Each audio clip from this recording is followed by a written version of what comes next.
Idirentsika kosa ny tontolo politika rehefa avy nanatanteraka kongresy isam-paritra dia henanao ny kongresy nasionaly ny antoko Ampela Mahay Politika AMP no ahafantarany maro azy. Efa niatrika izany androany ary hitohy amin'ny rahampitso moa ireo mpikambana eo anivon'izany antoko izany.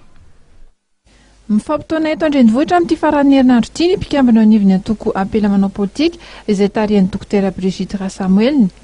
Tamin'ity androany ity dia ny tompona ndraiky sy ny antoko isam-paritra no niarany keondoho teto ilafy entina manana ny fivoriana hitambaran'ny mpikatroka rehetra rahampitso eny amin'ny hôtel Krypton Ambomalaza. Nanokatra aloha hevitra enina zahay dia raha isaky ny faritany zany ex province navoaka teo dia samy manana ny loha hevitra izay ny volavolaina tany dia mbola niarahana namolavola teto Antananarivo zany amin'izao fotoana izao dia indray no hitambaranay hoe ahoana ny fomba hampiraisanay azy avoaka amin'ny kongresy ny rahampitso ka raha ny faritany Antananarivo vohatra dia ny namolavola zareo mikasika ny fihavanana sy ny fandriam-pahalemana.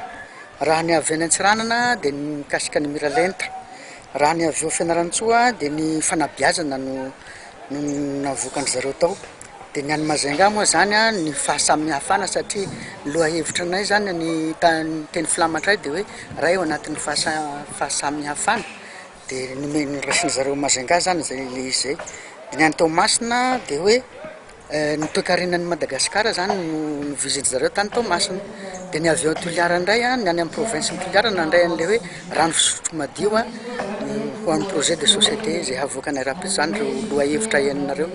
Ny AMP izay nilaza ambolana maro zao ny fahavonona ny andranjara amin'ny ambaratonga am-pifidianana rehetra izay tanterahany eto amin'ny firenena ary rahampitso no famoahana ny fehi-kevitra tapaka tamin'ny kongresy ny antoko no anolorana amin'ny fomba ofisialy ny kandida izay ho atolotry ny Ampela Mahay Politika tarihan'ny dokotera Brigitte Rahasamueliny ity amin'ny fifidianana filoham-pirenena ho tanterahana ny 2020 jolay ho avy zao.